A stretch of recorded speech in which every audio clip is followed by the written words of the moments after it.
Salut à tous, j'espère que vous allez bien. Aujourd'hui, on se retrouve pour une nouvelle vidéo. Ça fait un moment que je voulais vous parler de ce sujet, ou plutôt de cet homme qui a traumatisé la Belgique tout entière. Son nom résonne encore en horreur. Marc Dutroux. Il y a 20 ans, Dutroux était condamné à la réclusion criminelle à perpétuité. Cet homme qui a battu, violé, séquestré et tué Julie, Mélissa, Anne et Effie. Quant à Sabine et Laetitia, elles ont été retrouvées avant qu'il ne soit trop tard. Aujourd'hui encore, les noms de ces petites filles et adolescentes suscitent l'effroi chez les Belges. En réalité, il y a déjà une tonne de choses qui ont été faites sur ce monstre hors norme. J'ai même regardé un tas de documentaires sur le sujet. Alors on va revenir sur les faits pour se rafraîchir un petit peu la mémoire.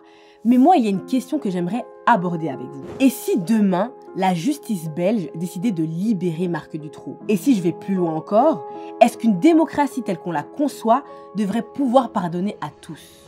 Toujours aucune nouvelle des deux petites filles âgées de 8 ans. C'est toute la région qui se mobilise pour retrouver Julie et Mélissa, dont on est sans nouvelles depuis samedi en fin de journée. Il y aura un an demain, Julie et Mélissa disparaissaient de Grasse-Ologne, près de Liège. Les enquêteurs de leur côté poursuivent leur recherche, c'est un travail de fourmi. Au total, 11 perquisitions sont donc en cours au domicile des auteurs de l'enlèvement et de leurs complices. Les deux fillettes sont retrouvées. Le principal inculpé s'appelle donc Marc Dutroux. Celui qu'on surnomme le monstre de Charleroi.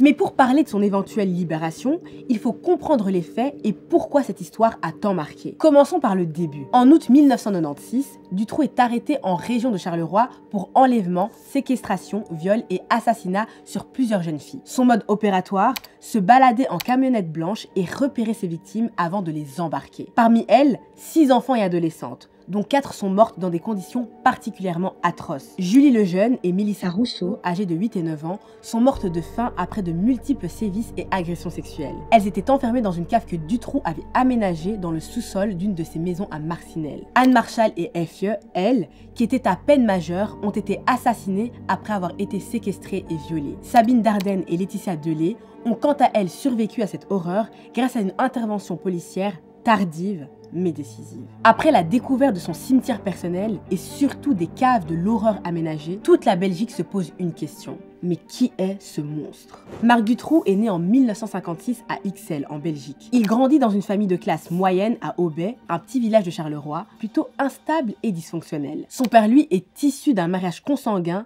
et présente de graves troubles psychiatriques et se montre particulièrement violent avec son fils aîné, Marc. Le professeur Van Lerberg, qui a étudié le poids des relations entre Dutroux et son père, rapporte que son père aura eu sur lui un rapport de toute puissance dans lequel il exerçait un certain contrôle et une domination. Plusieurs témoignages et Dutroux lui-même expliqueront qu'effectivement, il aurait subi des violences physiques et psychologiques de la part de ce père. Mais ce qui est certain, c'est que déjà très jeune, Dutroux montre des comportements déviants et violents. À 17 ans, il est renvoyé de son école pour trafic d'images pornographiques. Alors officiellement, Dutroux est ferrailleur, mais en réalité, il vit surtout de délits mineurs, notamment de vol dans des magasins et de vol de voitures. Il s'adonne aussi à des activités d'escroquerie, comme la falsification de documents pour percevoir des aides sociales. Et c'est avec cet argent qu'il va acheter plusieurs petites maisons délabrées. Mais il est loin d'être un simple petit délinquant et il ne faudra pas attendre longtemps pour découvrir son côté pervers. Déjà à l'approche de la vingtaine, il multiplie les conquêtes et montre un penchant pour les filles d'un très jeune âge. Et c'est finalement à 29 ans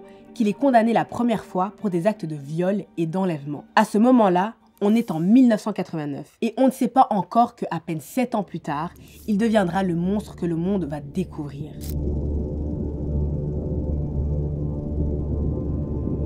Ce qui rend l'affaire Dutroux encore plus tragique, c'est qu'il était en fait un récidiviste déjà connu des autorités pour sa dangerosité. Donc en 1989, il est condamné à 13 ans de prison pour l'enlèvement et le viol de 5 jeunes filles. La plus âgée avait 19 ans et la plus jeune n'avait que 11 ans. Mais Dutroux n'admettra jamais ses crimes.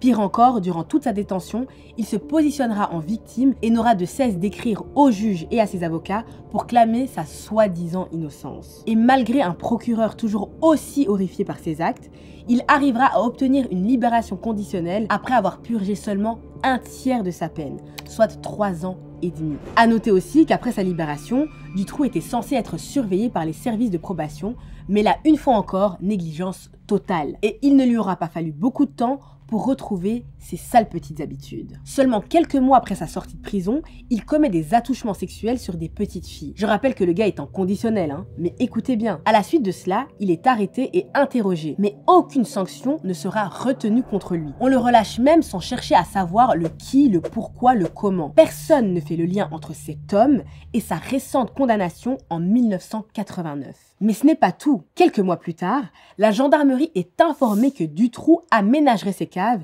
et qu'il pourrait y enfermer des personnes. Mais malgré ça, aucune enquête approfondie n'est lancée. En 93, un homme vient signaler que Dutroux propose de l'argent pour l'enlèvement de petites filles. Le signalement est enregistré, mais là, une fois encore, pas d'enquête sérieuse. Ça fait quand même beaucoup d'éléments à charge contre lui, mais en 1995, quand 2 petites filles disparaissent, personne ne creuse la piste de Dutroux. Seulement 2 semaines après la disparition de Julie et Mélissa, le nom de Dutroux est évoqué au sein de la gendarmerie de Charleroi. Dès le départ, Marc Dutroux est identifié comme un suspect potentiel. Il existe même un rapport daté de juillet 1995, donc vraiment un mois après la disparition de Julie et Mélissa, qui mentionne explicitement son nom en lien avec ces enlèvements. Mais la gendarmerie décide de faire de la rétention d'informations en n'informant pas les services de police ni les autorités judiciaires compétentes. Et ils passent peut-être à 2 doigts de sauver les petites filles. Mais pourquoi n'ont-ils pas communiqué cette information? Eh bien parce qu'à l'époque, il existe une rivalité entre d'un côté la gendarmerie qui n'existe plus aujourd'hui, et de l'autre, la police. Du coup, eh bien, chacun bosse dans son coin et les informations ne passent pas. Donc tout ça pour une histoire de rivalité.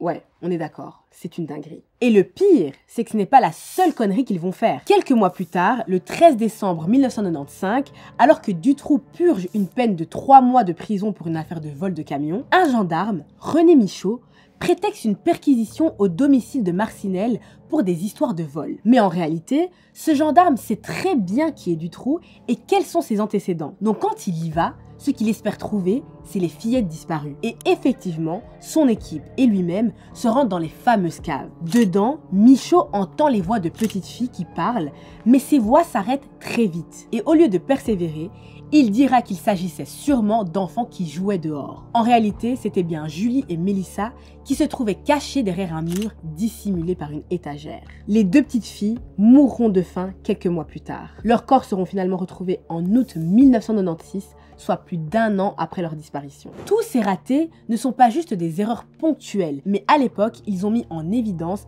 un dysfonctionnement systémique dans les institutions policières et judiciaires belges. Le 20 octobre 1996, plus de 300 000 personnes ont manifesté à Bruxelles pour exiger des réformes. C'est la Marche Blanche, la plus grande manifestation depuis la Seconde Guerre mondiale. L'ampleur de ce rassemblement va pousser les autorités à mettre sur pied une commission d'enquête parlementaire seulement quelques jours plus tard. Ce qu'on veut, c'est comprendre pourquoi l'enquête pour retrouver les victimes de Marc Dutroux a échoué. Plusieurs magistrats, policiers et gendarmes sont alors entendus. Pendant 2 mois, ces auditions sont retransmises à la télévision, une première pour la Belgique, et chaque soir, cette commission rassemble de très nombreux téléspectateurs. C'est une véritable télé-réalité avant l'heure. Et finalement, ce qui en ressortira, c'est que des fautes ont bel et bien été commises. Rien de plus.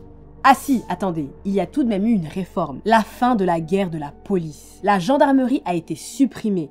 Et au niveau de la justice, l'affaire Dutroux aura quand même marqué un vrai tournant dans le système judiciaire. Ce n'est plus le ministre de la Justice qui, dans son coin, va signer les libertés conditionnelles, mais il y a désormais un cadre juridique avec un tribunal d'application des peines et un juge dédié.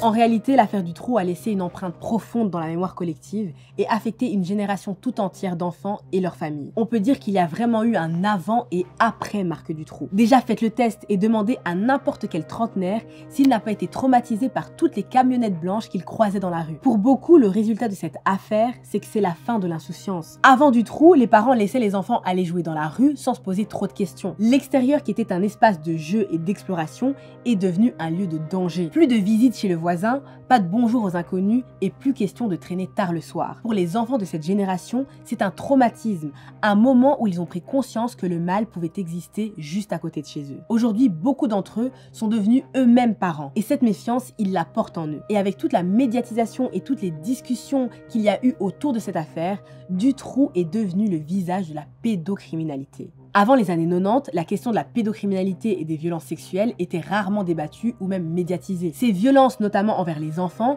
étaient des sujets super tabous. Mais avec Julie, Mélissa, Effie et Anne, force est de constater que cette pédocriminalité existait bien dans la société. Et ça aura été un déclencheur dans la libération de la parole des victimes de ce genre d'abus, et ça aura également mené à une plus grande sensibilisation sur ce sujet. Il y a d'ailleurs des associations comme Child Focus qui ont vu le jour pour aider à retrouver les enfants disparus et à sensibiliser au risque de pédocriminalité. Bon, maintenant qu'on s'est dit tout ça, on va arriver à la question qui fait débat. Est-ce que ce type pourra un jour être libéré? Et pire encore, est-ce qu'une démocratie se doit de le libérer? Parce qu'il faut qu'on se dise la vérité, il y a un tas de personnes qui ont commis des crimes tout aussi odieux et qui sortent tous les jours. Alors pourquoi pas Marc Dutroux?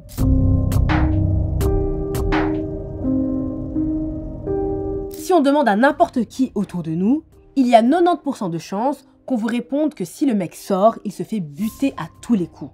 Parce que le principal obstacle à sa libération, c'est qu'il ne sera en sécurité nulle part, il serait victime de la vindicte populaire, c'est évident, des tas de gens bien intentionnés, des justiciers blancs seraient décidés à lui faire la peau, donc il est clair qu'il ne pourrait pas recouvrer sa place dans la société libre. Alors bon, stratégiquement pour lui, je ne suis pas certaine que ce serait la meilleure option. Mais vous me connaissez, j'adore les questions qui fâchent. Alors que dit le droit? En Belgique, un condamné à perpétuité peut demander une liberté conditionnelle. Et Marc Dutroux est légalement libérable depuis avril 2013. Et cette année-là, il va déposer sa première demande qui sera rejetée. Parce que oui, ce n'est pas parce qu'on fait une demande qu'elle sera acceptée. C'est le tribunal d'application des peines qui prend les décisions en se basant sur des critères stricts. Le comportement en prison, il doit prouver sa bonne conduite, l'analyse psychologique, un expert évalue la dangerosité du détenu et le risque de récidive, le remords et l'évolution personnelle, il doit montrer qu'il a pris conscience de la gravité de ses actes et qu'il est prêt à changer. L'impact sur les victimes et familles sont entendues et leur opinion est prise en compte. Et le plan de réinsertion, il doit présenter un projet de vie réaliste pour sa réinsertion dans la société. Logement, source de revenus, etc. Un condamné peut renouveler sa demande de libération autant de fois qu'il le veut, mais elle peut aussi être rejetée autant de fois aussi. Donc en Belgique, la réclusion à perpétuité peut dans les faits devenir une perpétuité réelle si la libération conditionnelle est systématiquement rejetée. Ce qui jusqu'à maintenant est le cas de Marc Dutroux. Sache que les plus vieux détenus en Belgique sont respectivement restés en prison 44 ans pour Freddy Orion et 53 ans pour Staff Van Aken. Depuis sa condamnation en 2004, Marc Dutroux a introduit au moins 2 demandes de liberté conditionnelle. La première en 2013 et la seconde en 2019. Mais à chaque fois, ces demandes ont été rejetées. En 2004 déjà, les experts psychiatriques ont décrit Dutroux comme un vrai psychopathe présentant des traits de pervers narcissique et de manipulateur. Des conclusions qui ont été confirmées en 2020 par une nouvelle analyse psychiatrique qui a aussi révélé un risque important de récidive. Dutroux, qui n'a jamais exprimé de regrets sincères de ses actes, est donc jugé par les experts comme étant une menace constante pour la société. La justice belge, dans ce cas précis, se trouve dans une posture où elle rejette catégoriquement tout pardon effectif au nom de la sécurité collective. Pourtant, pour l'avocat de Marc Dutroux, Bruno Daillé, au-delà de 25 ans, la prison devient une peine de mort déguisée. D'autant plus que les conditions de détention de Marc Dutroux peuvent être critiquées. Il est complètement isolé des autres détenus, et dernièrement, des vidéos sont sorties sur TikTok où on le voit se faire insulter et huer par ses co-détenus. Alors il y en a qui diront bien fait pour lui, c'est bien ce qu'il mérite, tandis que d'autres vont trouver ça injuste.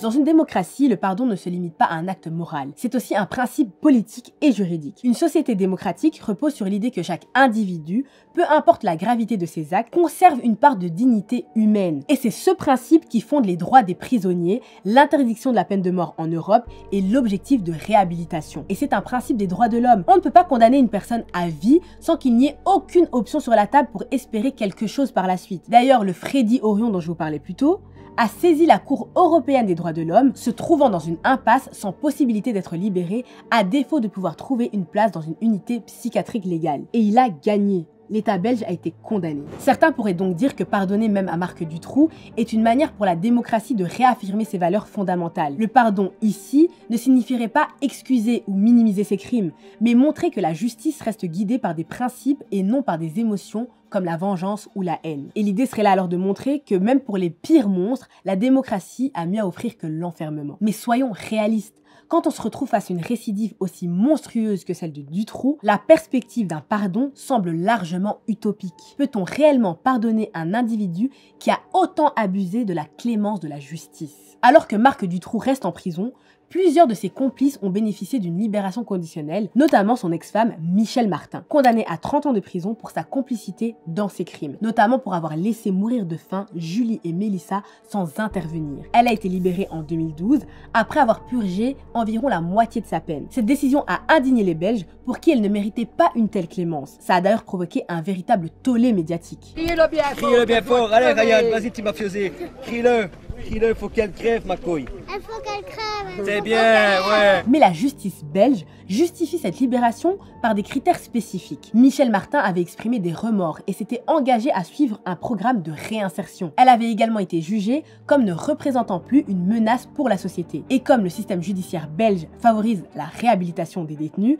sa libération a été considérée comme conforme aux principes juridiques du pays. À sa sortie, elle a donc été accueillie au couvent des Sœurs Clarisses et en août 2022, les conditions liées à sa libération ont été levées et depuis, elle mène une vie discrète, loin de l'attention médiatique.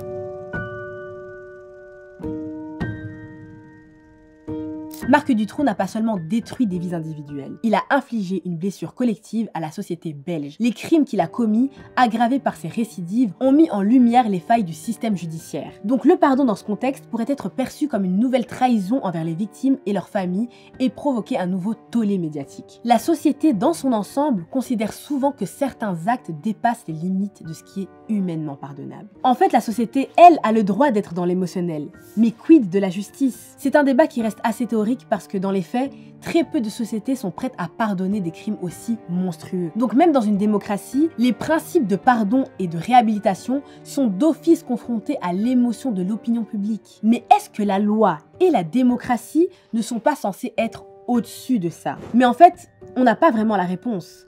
Mais la question mérite d'être posée.